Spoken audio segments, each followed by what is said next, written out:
We are now live. We can start anytime. Thank you, Kuya Arnel. Vice, it's 6:30. Shall we begin? Yeah, we can start, NJ. Okay.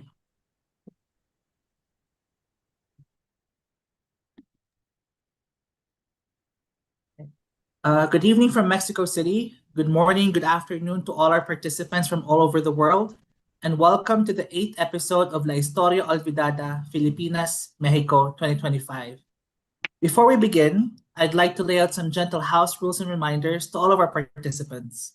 We would like to kindly request that the video cameras and microphones of all the participants in Zoom be disabled throughout the program and presentation. After our speaker's presentation, we will have an open forum wherein everyone is encouraged to ask questions or provide their comments. Participants may also state or write their questions in the chat box here in Zoom or in YouTube. Participants are also invited to fill out the evaluation form, which will be shared at the end of the session. With that said, I'd like to call on Vice Consul Marissa Winkler to deliver the welcome remarks. Vice Consul? Thank you, NJ. Good evening, good morning to everyone. On behalf of the Philippine Embassy in Mexico, I warmly welcome all participants to the 8th episode of La Historia Olvidada, Filipinas, Mexico 2025. We are grateful to be joined once again by colleagues from academic institutions in the Philippines and Mexico, members of the Diplomatic Corps, colleagues from other Philippine Foreign Service posts, Philippine honorary consuls, and members of the Filipino communities under our jurisdiction. To those who are tuning in via our YouTube channel, maraming salamat, muchas gracias, and welcome. Tonight's lecture focuses on the Espiritu Santo, one of the most storied galleons of the Manila-Acapulco trade. Built in Cavite in 1602, this ship carried not only cargo and passengers, but also stories of courage, tragedy, and resilience. We're honored to have Mr. Inso Novinario, Curatorial Officer of the Museo del Galion, as our speaker. His presentation, Notes on the History of Espiritu Santo at the Museo del Galion, will shed light on the life and legacy of this galleon, its construction, battles, cargo, people, and ultimately, its place in the broader narrative of Philippine-Mexico relations. I would also like to convey my sincere gratitude to Dr. Cristel Obispado of the University of the Philippines, Diliman, for her invaluable support as our co-organizer of this evening's episode. For our first-time participants, La Historia Olvidada, Filipinas, Mexico is a virtual colloquium series on Philippine-Mexico relations launched in October 2023 by the Philippine Embassy in Mexico in collaboration with the University of the Philippines, Diliman, El Colegio de San Luis, and the Philippine-Mexico Studies program based at the UNAM. The series aims to highlight pivotal events and contexts that have shaped the engagements between the Philippines and Mexico, spanning from the 16th century to the present. It also seeks to promote deeper academic, diplomatic, and cultural exchanges between the Philippines and Mexico, while underscoring the significance of the Manila-Acapulco galleon trade and its role in early globalization. Without further ado, I now invite our political and economic attaché, Mr. Nilo J. D. Guzman Jr., to formally introduce our resource speaker for this evening. Maraming salamat po. Muchas gracias a todos. Mabuhay. Thank you very much, Vice Consul Marissa. So just correction at this point, I'd like to call on Ms. Aza, our Cultural Officer of the Philippine Embassy in Mexico, to introduce our speaker for today's session. Ms. Aza? Good morning, good afternoon, and good evening, everyone. Our speaker for this episode is a curatorial officer at the Museo del Galion, based in Manila, Philippines. His main research interest in early globalization is influenced by his explorations and research in galleon trade, the American colonial period in the Philippines, and post-war architecture. His writing has been published in the journal Silva e Japonicarum. Let us all welcome Mr. Enzo Novenario. Hello, good evening to those in Mexico and good morning to those in the Philippines. Just to introduce myself again, my name is Jose Lorenzo Novenario. I am the curatorial officer in the Museo de Galion, and I welcome you all, and I hope you enjoy today's presentation on the Espiritu Santo, which will be featured here in the Museo de Galion. So without further ado, I think maybe I would like to start my presentation.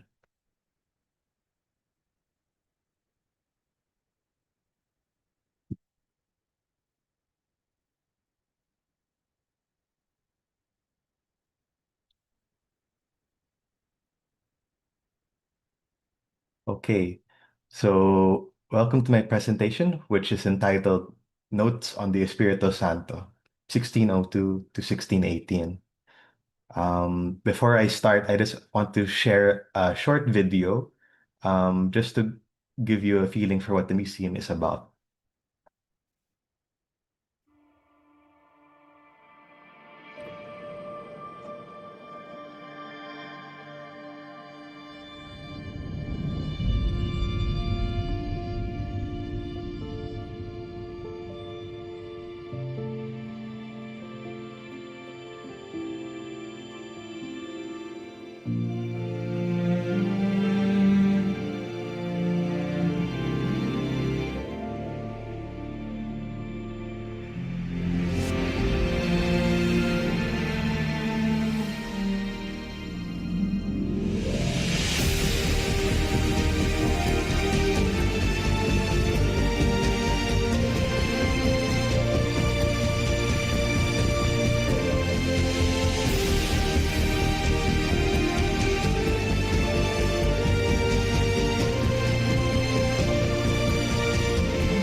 The Museo de Gayon will be an immersive, educational, maritime museum experience based on narrative accredited by a team of Filipino, Mexican, and Spanish historians led by Dr. Jimmy Laya, one of our board trustees.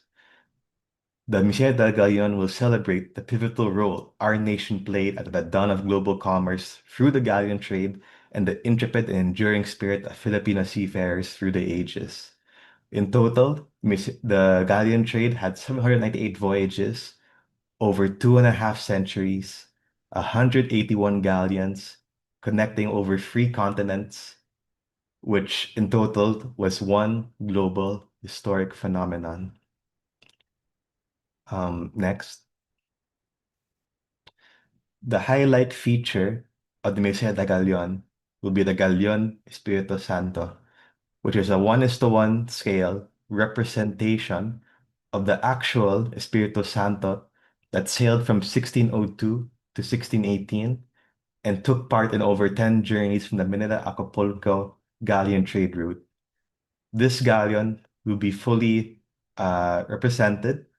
It will be an interactive exhibition. Visitors can go inside the galleon. They can touch the actual historical artifacts and objects of the galleon. And we actually encourage people to sort of immerse themselves in the history and trade of that era through the Espiritu Santo.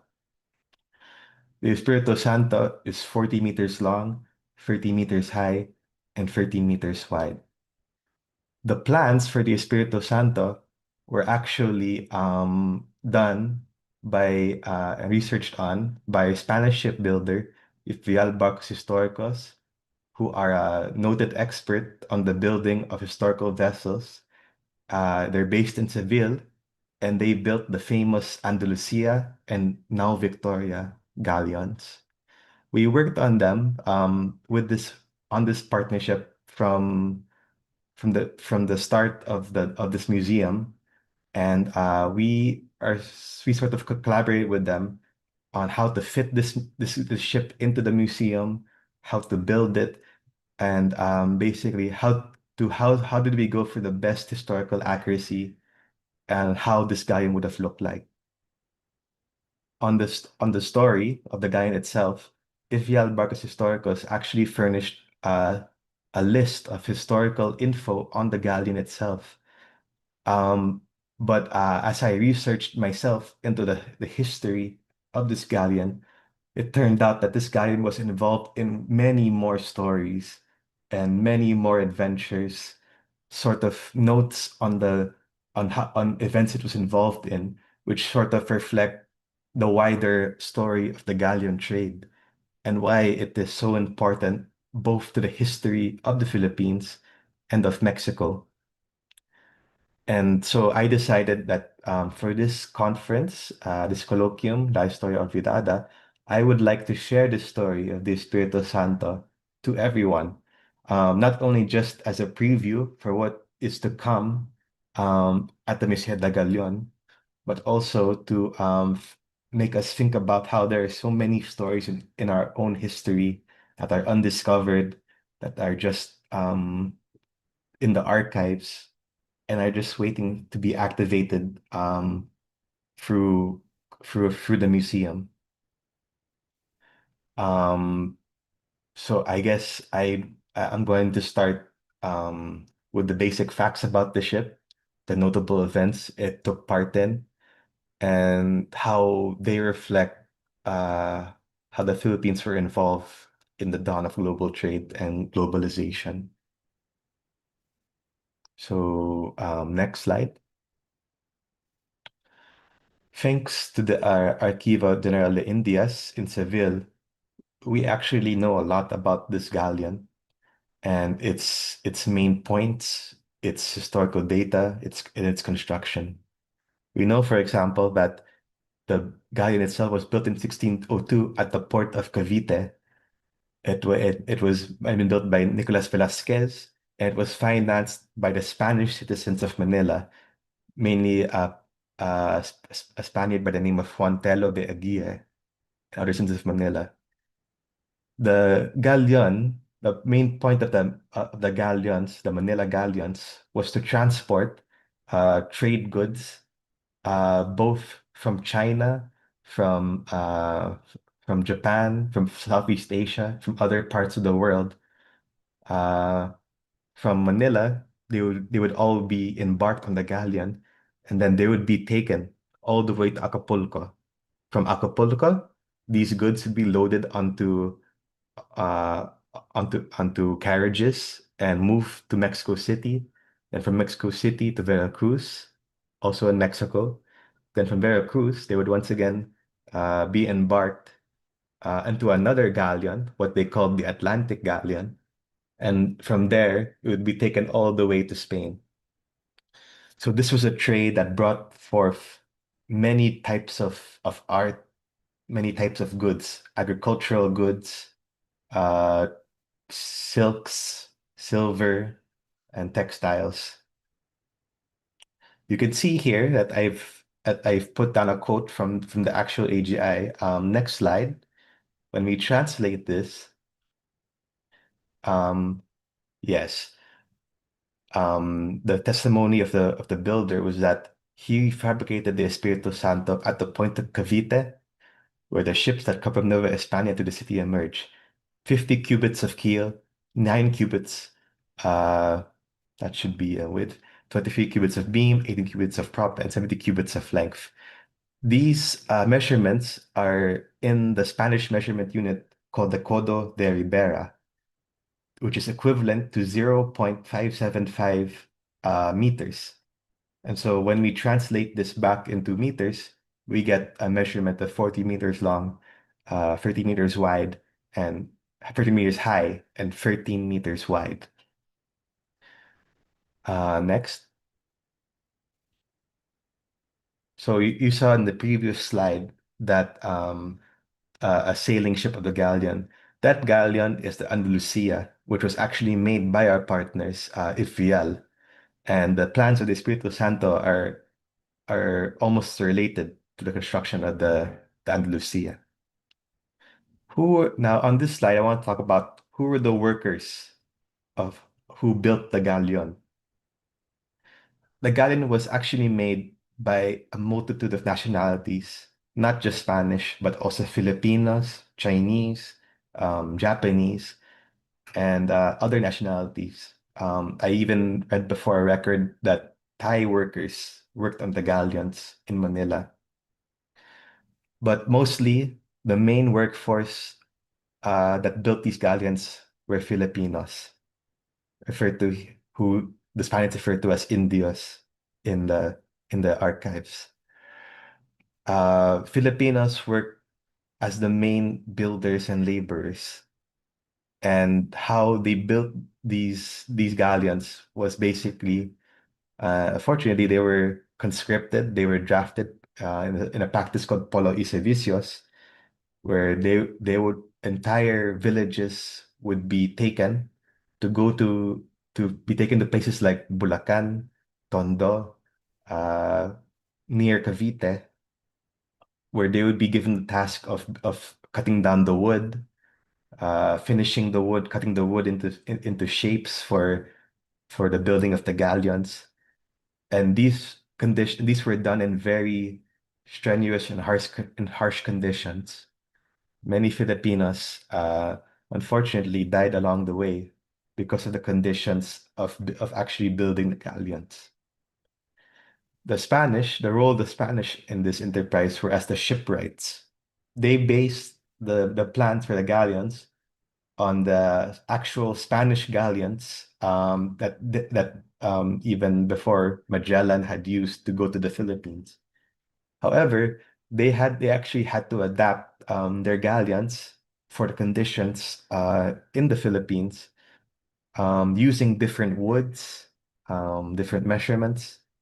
But it actually turned out to be that um, the Filipino wood used for the building of the Manila galleons was famed for their durable qualities, that they were very durable, that they were hard, that they were easy to maintain, and even that some of the wood like nara or gilo, bitaog, apitong, was bulletproof and could resist cannon shot. Here you see in an excerpt I have chosen that it notes down in the records that there are 16 Filipinos from Cagayan who were paid altogether 102 pesos for the time they were cutting wood for the fitting out and preparation of the Espiritu Santo by the Governor General at that time, Governor General Juan de Silva. Now, even though this is recorded, we also know that for many, many times, Filipinos were either not paid on time or not even paid at all. And that even if they were guaranteed a wage, the conditions might ensure that they would pass or be injured before they could get their salary. So a lot of Filipinos actually did try to escape and to fight back against the construction of the galleons. Next slide. What was actually carried on board the galleons? Going to Acapulco from Manila, the main cargo of the galleons were silks, textiles, other sort of textiles. These were finished furniture, ivory, different types of goods from all over the world, mainly from China. Ceramics, Fujian pottery. These were all loaded up onto the galleons and basically driven as a sail to Acapulco. The galleon was mainly an enterprise of the king in Spain, and basically these were all meant to be sold to merchants, Mexico City. On the other hand, when the galleon sailed from Acapulco to Manila, its main cargo was silver, what we now call the situado. It was basically silver to pay for the salaries of government officials, to pay for the upkeep and outfitting of the city, and for also the defense of Manila itself by the hiring of soldiers, by the casting of cannons, muskets, swords, and other types of weapons. In these two excerpts that I've chosen, you can see that for the year of 1609, the amount of Situada was 101,172 pesos. In 1618, that amount had already increased to 143,000 pesos. So the Manila galleon required some upkeep in the form of silver in order to keep the colony running. However, some of this silver was also used by merchants to pay for the cargo that came from China. Because the reason why this whole trade existed is because in China, the silver trade was very much in demand because silver was the main currency of China at that time. Next slide.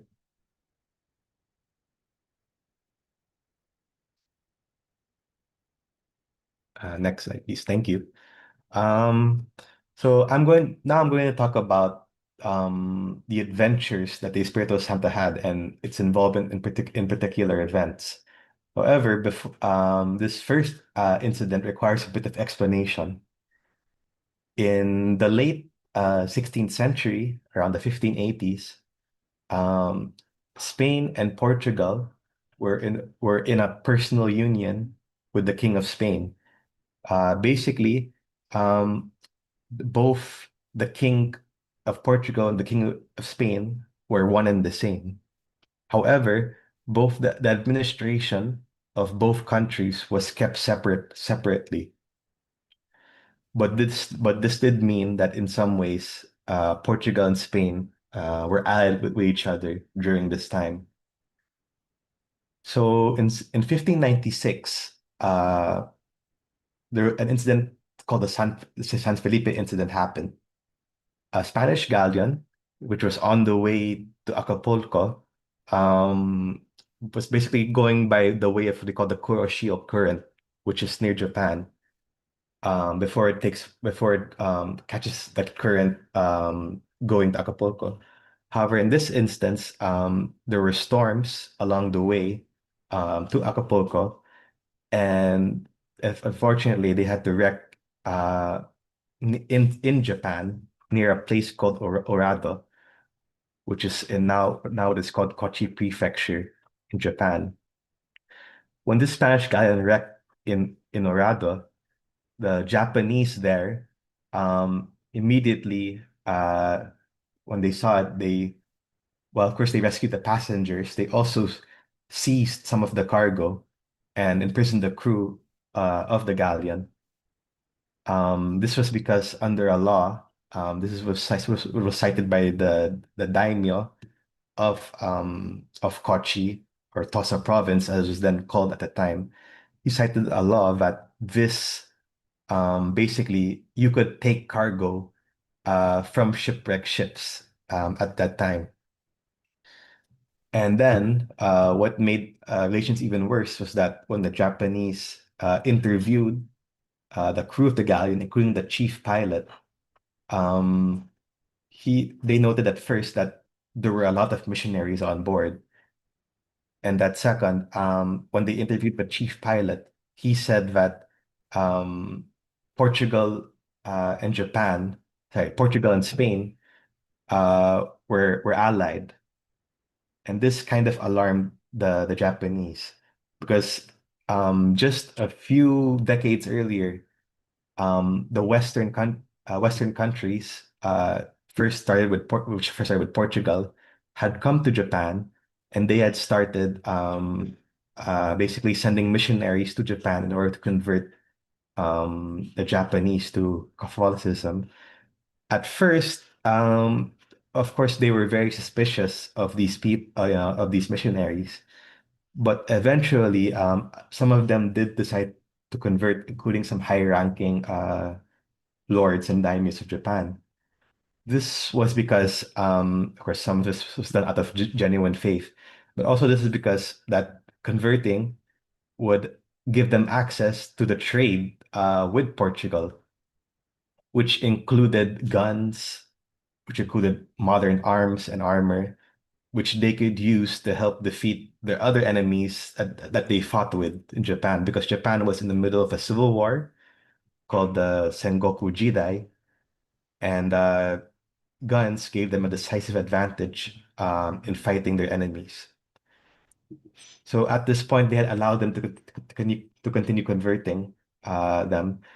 But when they interviewed the chief pilot, he said that a prelude, this was that conversion and missionary activities of the priests were usually a prelude to the invasion to invasion uh, by either Spain or by Portugal. So this really alarmed them so much that they decided to eventually start arresting and imprisoning missionaries. When this happened, eventually, what resulted in this was that 26 Christians, who were mostly missionaries and Franciscans, were executed in Nagasaki by the shogun of Japan at that time, who was Toyotomi Hideyoshi, as punishment for their alleged activities. So here we sort of realize that relations between Japan and the Western countries were very turbulent. It could change because on the one hand, while the shogun of Japan feared that this would result in innovation, they also realized he still needed their trade, their guns, and their weapons. So it was in his best interest to keep this trade going for as long as possible. For Spain, this was also an issue because, of course, their missionaries had been killed. Also because they also still wanted to keep good relations with the shogunate, so that they could keep on sending missionary activities and doing trade with them. So almost a few years later, next we come to where the Espiritu Santo is involved, which is called the Espiritu Santo incident of 1602. So next slide.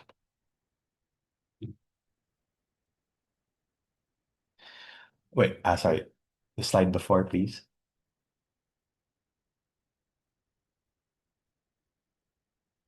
Okay. Uh, Excuse me. Yeah, there we go. Thank you. So before we get to the Espiritu Santo incident, we actually have to figure out where it took place. Now, we have a lot of sources for this incident, but there's sort of two sides in terms of the sources that we have, which differ on the location of the actual incident. On the left, we have the the city and port of Tosa Shimizu, which is also in Kochi Prefecture, the same prefecture as Urado. And on the right side, we have Hirado, which is in Nagasaki Prefecture, which is an entirely different island to Kochi. So what makes this even more tricky to figure out is that both of these places feature locations that would make sense for the story and the accounts involved. Mainly that being it was a narrow cove, a narrow port, and at the mouth of the port, it's a very narrow mouth, um, which basically meant the Espiritu Santo was trapped in there. Eventually, after consulting the primary sources and with other scholars, and based on the account of the actual captain involved, which he made to the audiencia, uh, it was I think this actually happened in Tosa Shimizu in Kochi Prefecture in Shikoku Island. So it would actually be the left map, the left location where this incident took place. Next.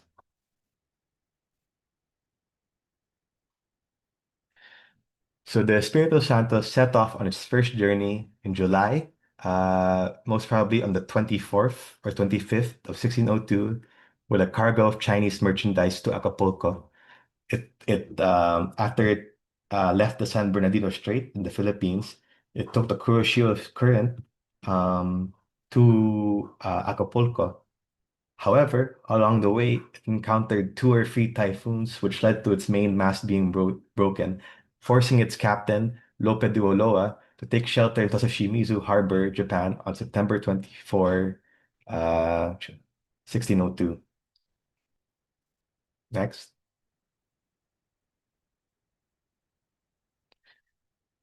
After being towed into the harbor, eventually, Japanese guards are posted outside the ship to prevent anyone from leaving. Um, what was also notable about this incident is that while the previous San Felipe incident, which happened in the same province, uh, that had been a different daimyo. In just a few short years, there was already now a new daimyo of Tosa. His name was Yamaguchi Kazutoyo, who greeted the captain and crew of the Espiritu Santo on September 27. Basic and his attitude was very much different from the previous daimyo. While of course he still had his interests in the cargo and the ship of the Espiritu Santo, he also had to keep in mind that there was also even a new shogun in power at this time, whose name was Tokugawa Ieyasu, and he had to make sure that they treated his guests with at least a measure of civility. However, this does not prevent them from keeping them there in the galleon. He posted what we call fune, which are like what you see on the left, which are small Japanese boats to prevent the Espiritu Santo from leaving. And besides that, they couldn't leave anyway because their mainsail was still broken, and which it needed repair. From the Spanish perspective, they were already very alarmed by the events that were happening, that they were basically kept inside the ship, and that there were actually even Japanese, when they were allowed inside the ship, who kept looking at their cargo, looking at their sails, because at this time, the Japanese were actually very interested in replicating the technology of the galleons and building their own galleon ships and their own expertise in those. They were very alarmed by that. Next.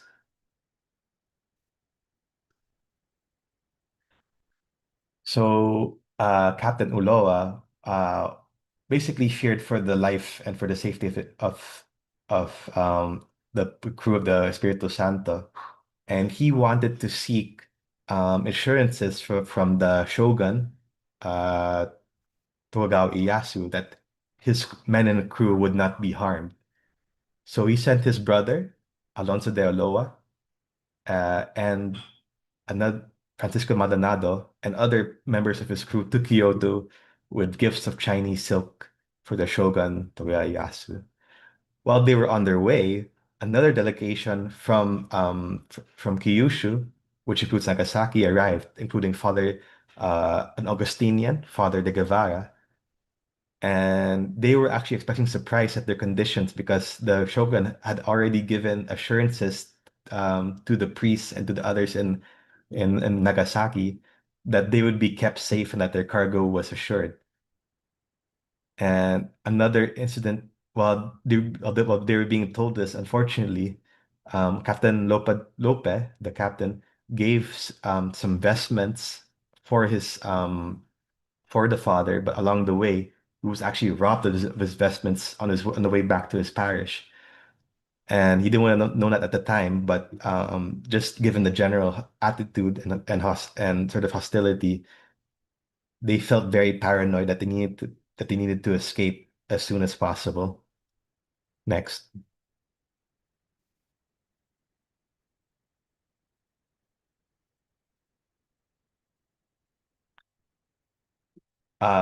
Basically, and sort of October 11, this accelerated even more because the crew of the galleon noticed that the Japanese were building an obstruction to the mouth of the harbor, which was described as a thick rattan cable, or in other sources as a dam of wood, to block the escape of the Espiritu Santo. So you can see here on this picture I have, it's a picture of the modern day Tosa Shimizu, and you can see that there's an actual, this is the harbor where the Espiritu Santo docked. And at the mouth of the port, the the distance is really quite narrow. So you can definitely see how one could stretch a rattan cable to block the ship from leaving. With that, it basically led to an issue where they had to escape as soon as possible. So on October 14, even though their mainsail was still broken, the Espiritu Santo made a dash for the outside with only its foresail and spritsail in position. Immediately, there were exchanges of both arrow fire and gunfire from the galleon um, against the Japanese on the shore, and also the Japanese on the boats that were watching them, who were firing arrows. To solve the problem of the cable stretched across the harbor, what the captain did was offer a choice to the slaves working on the ship. To any of them who would be offered to the okay, basically he would let them down via a rope, and basically they'd be let down with a large machete to cut the cable while they were under fire, so the guy could escape.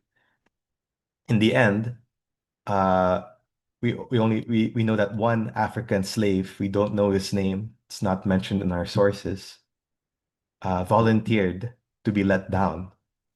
And he actually did succeed in cutting the cable and in being let back up. So yeah, not only did the Espiritu Santo get its freedom, but also the slave was also freed. After 12 days, the Espiritu Santo eventually made it back to Manila.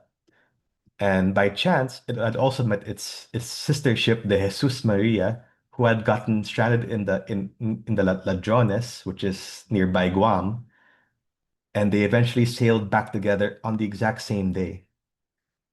So you can see here that even at this first adventure, the Espiritu Santo was already involved in significant events in the galleon trade. So next slide. What was the aftermath of this incident? Unfortunately, over 60 members of the crew, including some Filipinos, were left in Japan, and of course the delegation that was sent to the shogun. Um, However, most of them eventually did get back to Manila because the shogun had indeed promised that most of them would be kept safe. So they either made it back to Manila via other galleons that were traveling by Japan, or by the Japanese ships that also traded with Manila. Despite the loss of life on both sides, this incident didn't really mark a significant turn in their relations at this point because they still wanted to trade with each other. For the Japanese, it was economic and technological. For the Spanish, it was also mainly economic concerns. So relations between, and in fact, I think this was over 10 years later, the Japanese finally built their own galleon with the help of some Spanish sailors called the San Juan Bautista, which is famous for carrying the first Japanese embassy to Europe, called the Keicho Embassy. Okay, next. Today, there stands in Manila, Plaza Dilao, which is still of a legacy of Japanese relations with the Philippines, because this is where a Japanese community was formed, and which grew after eventually the Christian Japanese were persecuted and exiled for their faith a few decades or a few years after the Espiritu Santo incident. Next. What happened next after this adventure of the Espiritu Santo? The next year, it was already sailing once again on the 10th of July, 1603, to Acapulco. Its captain was the famous Antonio de Morga, who was famous for writing Suceso de las Islas Filipinas, which was a history of the Philippines and of Spanish colonization up until that point.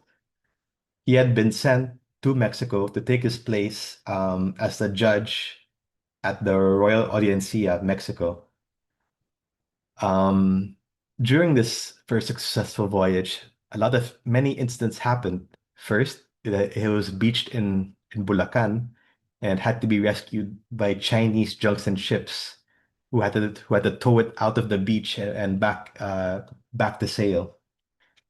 During its approach to Acapulco, while near the coast of North America, it was struck successively by two thunderbolts, which killed 3 men and wounded 8. Thankfully, the Espiritu Santo survived this ordeal and was able to make its way to Acapulco during its first journey. Slide. From 1603 to 1609, the records and the stories it told were from 1604, the galleon delivered to Manila 4 chalices and 4 patens, the plates of for use for the Eucharist, to a Father Fray Juan Pobre, who was procurator of the Franciscan province in the Philippines.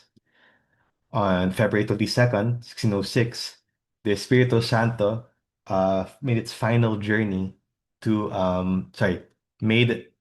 finally docked in Manila. Among its passengers included a Father Fray Juan de Jeronimo and 12 other recollects.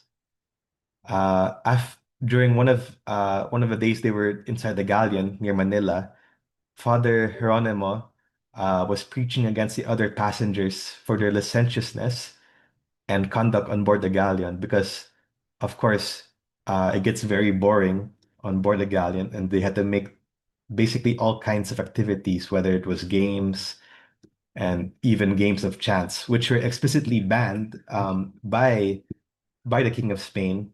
It was forbidden to gamble inside the ship, but nevertheless, this still continued. After he preached against them, the day after, he died of illness near Manila, and he was buried at sea. In another journey in 1606, 40 people died of illness on board the galleon. This illness was very common on board the galleon, not because the conditions were cramped, which led to rats, which led to, of course, other diseases that people had spreading amongst the ship. Although the Spanish were actually better prepared for this than other people because they had already started giving their rations to their sailors, which included limes, lemons, and calamansi. So they were better prepared for things like scurvy or vitamin C deficiency. Next slide.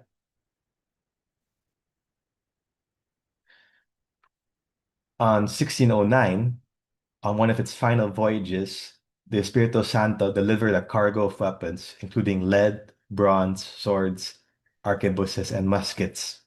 Why did they need all of these weapons? It was because the Spanish were engaged in a war against the Dutch for control of the seas. This was part of the wider ranging conflict called the 80 Years' War, which was actually the first truly global war, in that it was a war happening on many different fronts, and that included the Philippines. There were already 9 years before, the Dutch had already tried to invade the Philippines through their own galleons. Fortunately, they had not succeeded for the Spanish, but they would once again come in 1609 to try to invade the Philippines. In 1610, the Espiritu Santo was already described as useless and broke up from its voyages to New Spain, dilapidated, mastless, and without rigging. But the threat of this Dutch invasion forced the Governor General at that time to try to refit and repair the Espiritu Santo for one last battle. Otherwise, they wouldn't not have done this because the cost to repair the Espiritu Santo and to refit it for battle was more than twice the cost of building a new ship. However, time really was of the essence, and so they had to get all of the ships that they had as ready for battle. Next slide. This led to the first Battle of Playa Honda in 1610. In April 21, 1610, the Espiritu Santo was under the command of Pedro de Heredia and was prepared for battle under the flotilla of Don Juan del Silva, who was the Governor General of the Philippines. The Espiritu Santo was described as having 22 guns of mixed armament. Some were 18-pounder cannons, some were 8 pounds, some were 4, and a few were of the smaller guns that were called swivel guns. The outcome of this battle was so not in favor of the Spanish that there was continual prayer in the city of Manila for great fortune. There was even on the Friday morning a procession in which the patroness of Manila, which was Nuestra Senora de Guia, Our Lady of Guidance, was carried to the cathedral church from her chapel, which was back then in Intramuros. And so this sort of inspired the men and crew of the galleons who were heading to battle. Next slide. Fortunately for the Spanish, the battle was a success.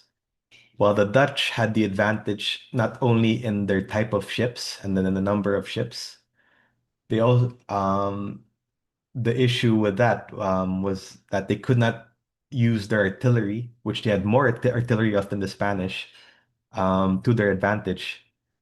The reason being was that first, while there was enough wind to sail by, the sea was very calm. And this allowed the Spanish to negate the advantages of the Dutch artillery by attempting to board the Dutch ships. While navies like the Dutch Navy and the English Navy had already moved on to using tactics such as being as far away from the enemy as possible to use their artillery, the Spanish definitely still preferred the tactic of boarding other ships and using their superior numbers to take over the opposing enemy ship. The Espiritu Santo played a decisive part in this victory by using this tactic, where it grappled with one of the Dutch warships and took it over.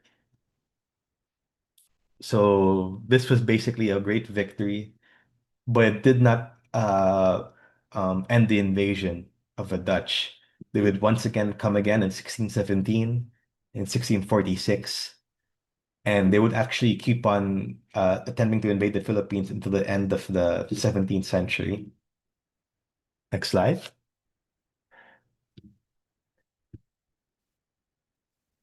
By 1614, it actually seems that a new Espiritu Santo had been built at that very same port of Cavite as part of Governor Juan de Silva's efforts to create an expedition against the Dutch in the Moluccas. Now, this isn't really clearly stated in our sources. However, the circumstantial evidence, such as the fact that in 1610, the Espiritu Santo had already been described as mastless and without rigging. So basically, it seems, after the battle, even though it had played a decisive part in the victory, it was still at the end of an old ship that was still not sure if it could still endure the journey across the Pacific to Acapulco. So there's still some question marks in the story if this is indeed a new Espiritu Santo. Next slide. Oh, wait, sorry. You can see here on the left, this is actually the in-progress construction of the Andalusia. built by our partners Ifrial, Barcos Historicos. They've actually endeavored to use some of the historical methods used to build the galleons, which influence our own construction of the Espiritu Santo. So next slide.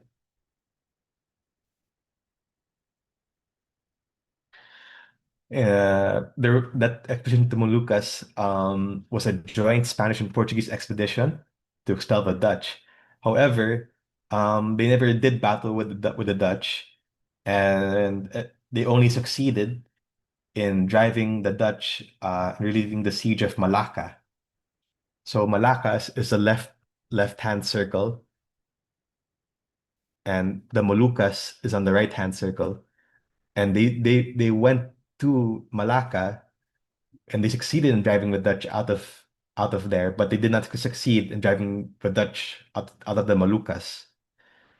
And while while all this was happening, the Governor General and Admiral Don Juan de Silva died of illness along the way, and so the fleet had to return to the Philippines. So this expedition was really a failure in terms of the effort and the desired outcome. Next slide.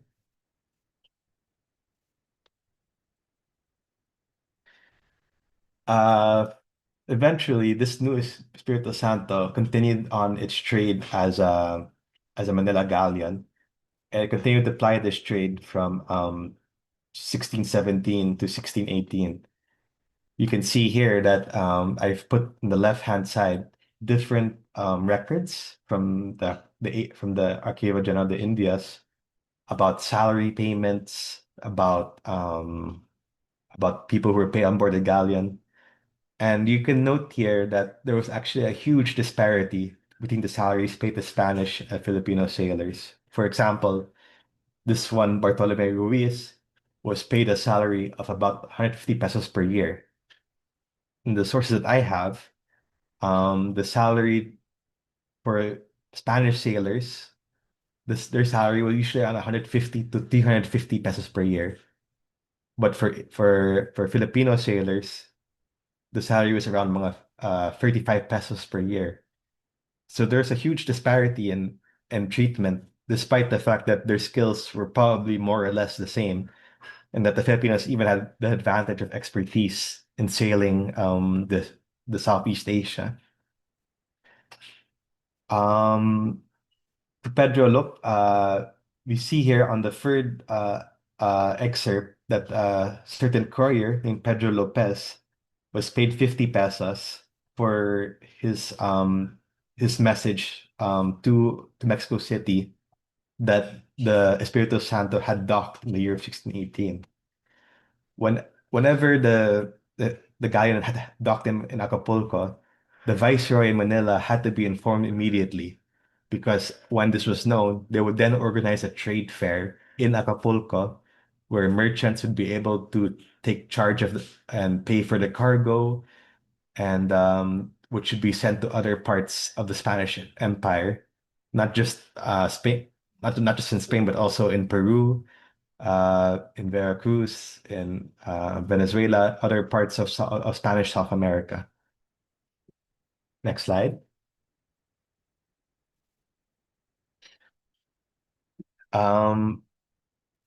Sorry, I'd like to. There's actually a mistake here in this slide. Basically, maybe I could you go to the next slide, muna? Okay. So in 1618, in July 4, 1618, not December 14, I apologize for this. The Espiritu Santo made its last voyage to Acapulco. On board was a contingent of 75 Filipino sailors. After docking in Acapulco, some accounts state that the sailors were given a week of shore leave. Other accounts state that the Filipino sailors immediately tried to escape the Espiritu Santo when they docked.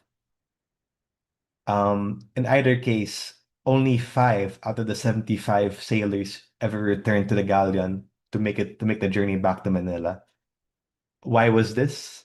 One, they were hardly ever paid for their sailors, for their wages and their work on board the galleon. Two, many people were known and could have died through the journey to Acapulco for either from illness, from storms, from typhoons, from disease. So there was a sort of already a recognition that the same thing would happen on the way back to Manila. And most importantly, there was also an opportunity to settle in Mexico and take advantage of the opportunities there because there were already Filipino communities in Mexico at this time in the states of Colima, in Jalisco, in Guevara, in Guerrero. There were already Filipino communities everywhere, and this was an opportunity to settle down and to marry and commingle with the indigenous Mexicans. And while we know that coconuts were already present in Mexico, the accounts state that of those 70 that remained in Mexico settled into those communities, intermarrying and even starting the distillation of tuba in Mexico. And we actually have a decree from Sebastian de Pineda that these sailors, because of their cultivation of tuba, was threatening the trade of Spanish wine in Mexico because the native Mexicans preferred tuba compared to the Spanish brandy and wine that was imported from Spain. So they threatened to ban this, to ban the domestic production of tuba and alcohol because of this. Of course, there were other issues like religion that basically that it was a sin to indulge in alcohol, but that was also but I think the economic reason was the main culprit. Even before this though, there are some sources that state that it was also likely that tobacco production had already started even before the Espiritu Santo. It's just that the Espiritu Santo was directly mentioned as a cause for the ban in tuba. The technology that they used, you can see in the bottom picture, is the Filipino still, which was used to distill the tuba. And this technology was eventually transformed. This process was eventually used to make mezcal and tequila, but instead using agave leaves. So there's this but there's this potential legacy here of the Espiritu Santo in helping in the creation of mezcal and tequila. Then just a last footnote. Um, sorry. I just want to go back to the previous slide.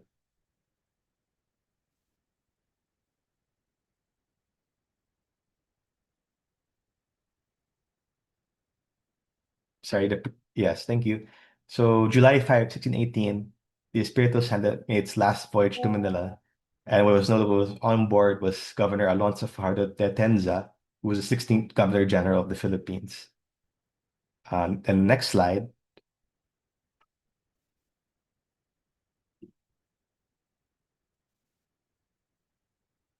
Next slide. Then yes, so I talked about what are these cultural influences from both the Filipino and Mexican perspective. From the Mexican perspective, what Filipinos brought were first, in terms of fashion, the guayabera, which is what you see here in the picture on the top left, which was very similar to the barong used in the Philippines. And in fact, there's even some sources that state that the reason why it's also a bit transparent is the same reason as it was in transparent in the Philippines, which was to check for weapons. They were concealed in the shirts. Another cultural legacy that's still present today is tuba. tuba is still a very much popular in the Mexican state of Colima, and you can still buy it to this day. On the bottom right-hand side, you can see the Mexican dish ginatan, which of course is derived from the Filipino dish ginatan. It's also cooked in coconut milk. So there are recipes in Mexico which call for dried fish cooked in coconut milk called guinatan. Finally, but not the last of all these influences, there is the palapa, which was basically inspired by the nipa hut of the Philippines, and is also basically used for the same purposes in Mexico, which is provide shelter under the sun in beaches, but also in riverfronts, I can see in the picture here. So just to conclude my presentation, you can already see that even in the few sources that I was able to consult here, that this was just one galleon, and yet there were a lot of stories associated with this galleon. How much more do the other 180 galleons have? What stories can they tell? And in the Museo de Galion, we wish to encourage this kind of community storytelling. We'd like to have visitors, but also Filipinos, realize the impact that history has in their own lives, and how they can use this history to sort of influence and impact how does it impact on their future as well. So we pride ourselves on being an immersive, experiential maritime museum, which sort of brings history closer to the visitor, and we allow them to speak about their own experiences and think about their own relation to the history that we show. Next slide. So that's basically it. Thank you for listening to my presentation. I apologize for the technical difficulties.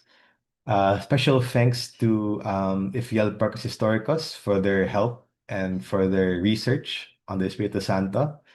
Dr. Carlos Madrid, our board of trustee and a Spanish historian, for his help in also in this history. And special thanks to Dr. Ubado Yacarino for his article on the Espiritu Santo incident of 1602. Thank you, and I'll be ready to take any questions that you may have.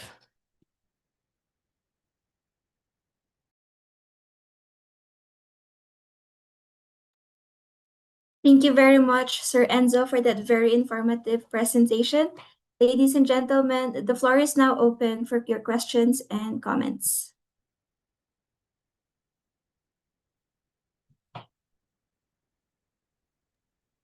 Yes, Miss Christine.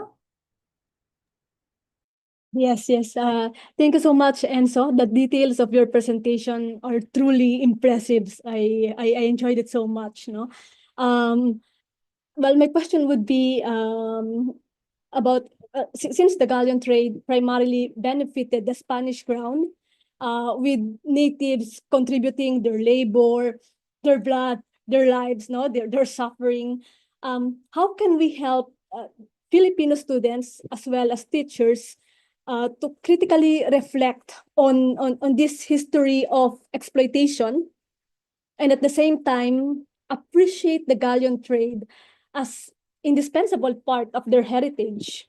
And then my second question, since we have a lot of history students and teachers here, is the Galleon Museum open now? And if we want to visit, what do we have to know? Thank you.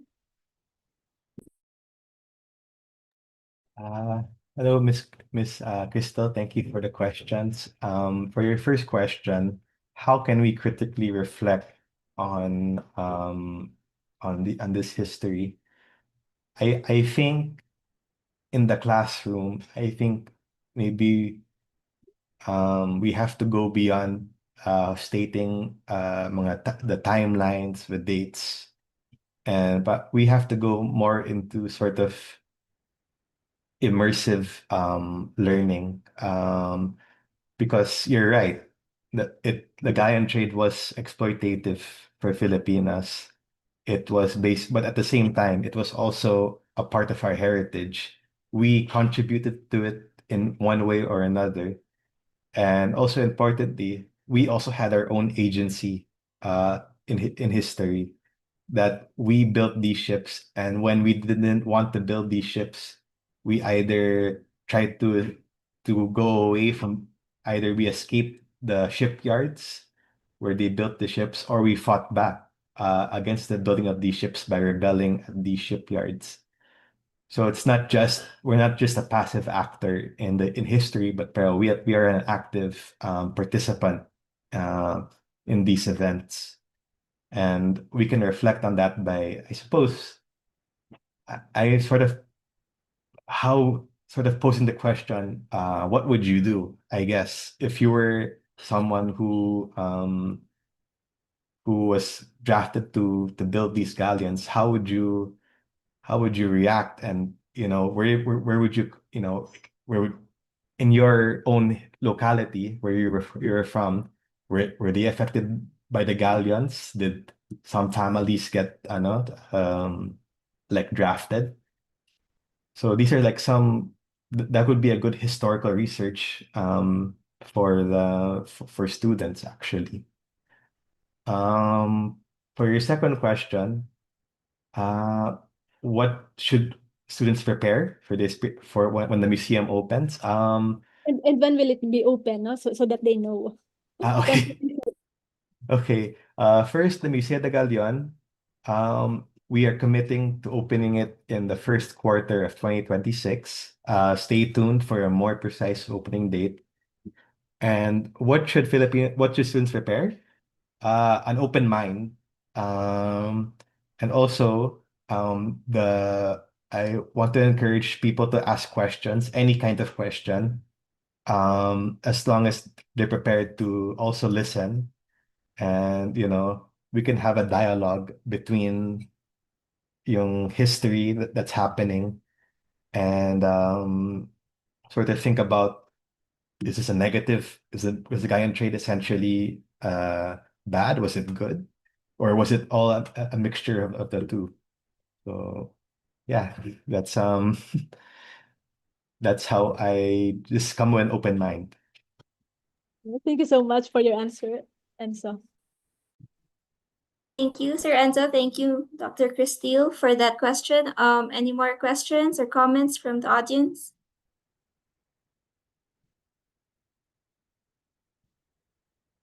Okay, Sir Enzo, we have a question.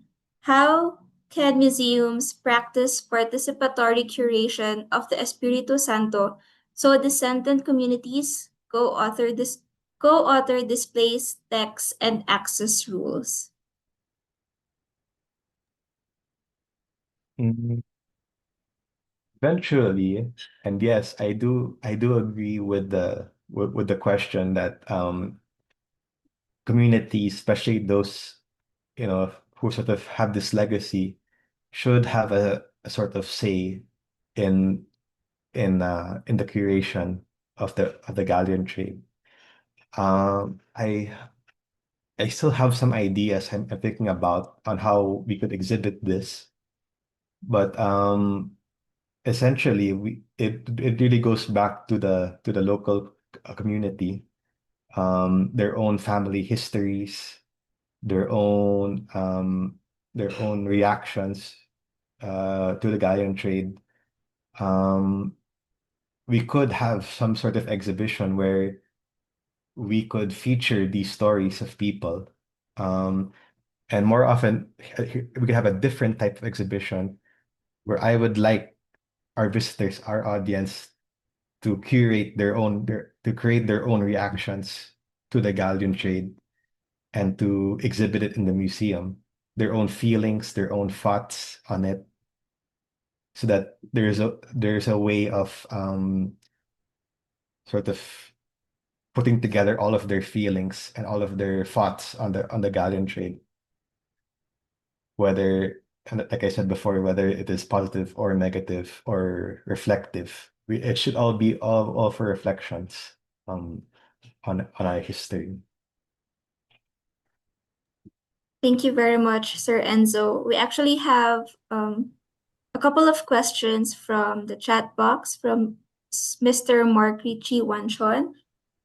His first question is, what meanings are embedded in calling a trade ship after the Holy Spirit? And how does this act of naming alter when viewed from different lenses? Like colonial Spain's religious devotion, the Filipino experience of colonial imposition, or the museum visitor's symbolic interpretation today. The second is, what silences exist in the historical narrative of the Espiritu Santo, and what strategies can be used to recover and center these voices in heritage storytelling? For your first question, what meanings are embedded in calling a tree ship after the Espiritu Santo? Basically, these all 181 galleons, their names were all religious in nature, not just the Espiritu Santo. There were some ships called the Nuestra Señora de Concepción, Nuestra Señora de Guía, Jesus Maria, like I've said before. All of these ships were named after religious figures. And for the historical record, this actually poses a tricky question sometimes because multiple ships are named the same in different years. So you have to figure out which ship they're referring to in which time period. Because sometimes there's a Espiritu Santo in 1576, there's an Espiritu Santo in 1580, then there's another Espiritu Santo in 1603. So that complicates the historical record. Moreover, how does this act of naming alter when viewed from different lenses? When they named these ships, there was no consideration for the Filipino perspective. It was all basically from the Catholic Church and the government's perspective of how they would of what they would name these ships. Because the Philippines, for our own symbolic interpretation, of course, I think that even today, the Philippines is still a very Catholic and spiritual nation. So they also have, I don't want to impose my own interpretation, but basically, museum visitors could also think, oh, this is a good name for this ship. And others could think, why is it so, why the Espiritu Santo, basically? And, this is the historical fact that basically, this is the Spanish government and the colonial church that wanted to name these things after, because of course Catholicism was the state religion of Spain, and it permeated through all of their government and their empire. Per your second question, what signs exist? Of course, we are missing the Filipino perspective because this perspective is completely absent from any of our narratives. It is always from a Spanish point of view. It's always concerned with the economics and the record keeping of the Gaya Espiritu Santo. We can only tease out what perspective exists from the Filipino perspective when when they are directly mentioned in the records. Like the slide I mentioned before, that there were 16 Indio Cagayan carpenters who worked in the galleon and were paid this amount. So we now know that, of course, there were Filipinos from Cagayan who worked on this, but otherwise it's completely absent. How do we recover these voices? Certainly more research can be done because not all the archives have been explored yet. Moreover, there's also the contemporary perspective here, which is if we can't find their voices, then for some reason, then another voice will have to help speak for them. Another Filipino voice has to speak for them. And so we'd also like to invite, as part of the participatory curation, that maybe they could also exhibit what they think these Filipinos thought about when they were doing the Espiritu Santo. What did they think about? What were they doing while they were building it? Was this for them? Was this a good job, or was this really something they were forced to do and which they wished to escape from as soon as possible? All right, thank you so much, Sir Enzo. Any more questions from our participants? Comments? All right, so I guess we have none. All right, thank you, ladies and gentlemen, for your questions and comments. At this point, I would like to request all participants to kindly indulge us and to please turn on their camera for our group photo.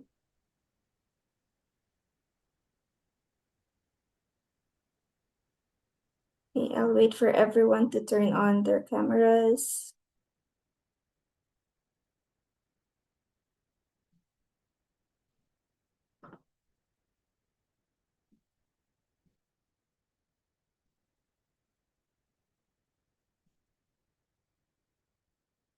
Okay, so on the count of three, everyone smile. 1, 2, 3. All right, another one, please. 1, 2, 3. And we have one more. Okay, 1, 2, 3. All right. Okay, so at this point, I would like to call on. Thank you, everyone. Thank you for turning on your cameras. May I call on Miss Marisa R. Winkler, Third Secretary and Vice Consul, for the closing remarks. Thank you, maraming salamat, Sir Enzo, for sharing with us the fascinating story of the Espiritu Santo Galleon. The journey of the Galleon reminds us of the courage of the Filipino seafarers and the enduring ties of the Philippine and Mexico relations. And I encourage everyone to please visit Museo del Galleon. It's been there and finally they will open. So, and when I visit the Philippines, I will visit to the museum. Congratulations to your team, Sir Enzo. And thank you to our Dr. Cristel. Thank you again. And to all the participants. We look forward to seeing you in our next episode. Happy weekend. Thank you. Thank you. Thank you, Enzo. Thank Thank you, Miss Great. Marisa. Thank you, Sir Enzo. May I remind all the participants to please accomplish the post-event evaluation